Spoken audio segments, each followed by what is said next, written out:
Salut les vivants! Voilà, c'est parti. On est le samedi 23 mai. Aujourd'hui, je suis partie marcher sur la première étape du chemin de Saint-Jacques de Compostelle quand on part de Bruxelles. Donc entre Bruxelles et Halle. Là, j'ai un petit peu dépassé Halle et tout va bien. Je ne sais pas si vous entendez les oiseaux qui chantent. Et normalement, je suis en pleine révision. D'ailleurs, je suis en pleine révision, en blocus. Et je m'autorise à prendre ce temps-là. Voilà. Ce que je voulais vous partager aujourd'hui par rapport au chemin, c'est que voilà, j'ai choisi d'aller marcher sur le chemin, puis je ne l'ai pas commencé depuis chez moi, comme j'avais déjà fait une fois. J'ai commencé de la moitié de l'étape, en fait, entre Bruxelles et Halle.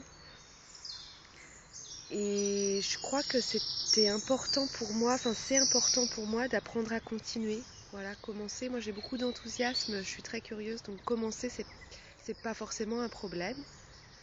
Mais continuer, ça c'est important. Et puis voilà, engagement du premier jour. Je suis non fumeuse pour 100 jours. Il y a mon mental qui a beaucoup résisté pendant toute la marche à cette idée. Et puis, enfin voilà, aujourd'hui c'était pas une journée évidente en fait pour marcher. J'ai fait confiance à mon idée, à l'idée qu'il fallait que j'aille marcher. Donc j'y suis allée, mais il y avait de la colère ce matin. Et à force d'écouter, en fait, les choses se précisent. Et voilà, et j'entends, bah tiens, je suis en colère pour ça, telle ou telle raison. Et c'est précis, donc bah, après, il n'y a plus qu'à laisser aller et retourner dans la joie de l'instant.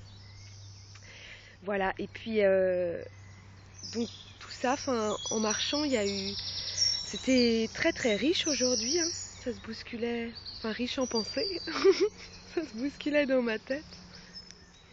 Et en fait, voilà, je suis en train de me dire, mais Sarah, tu te fais du mal en fait, c'est vraiment du poison. Et je crois que fumer, c'est s'empoisonner.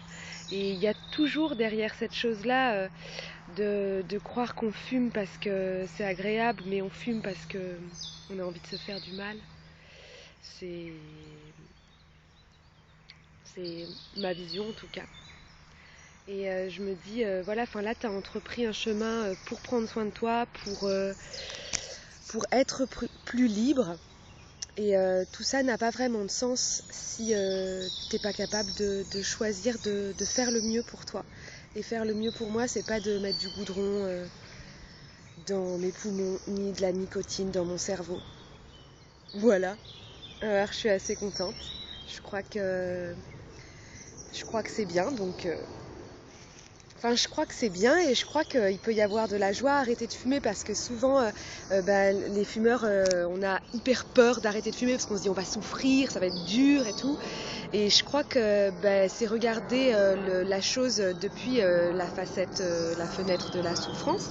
Et si on le regarde de la facette de la joie, on peut se dire ouais, je vais être fière de moi, ça va sentir bon, je vais retrouver mon souffle, je vais retrouver mon odorat. Et puis voilà, moi je fais cette expérience-là en tout cas pour 100 jours, puis on verra. Voilà. Je vous souhaite une belle journée. Je vais continuer ma marche et essayer de trouver un moyen de retourner à Bruxelles parce que j'ai rien prévu, hein, je suis dans la confiance de chaque instant. Voilà, je vous embrasse. Merci d'avoir partagé ce premier jour avec moi. Vivez joyeux. À bientôt.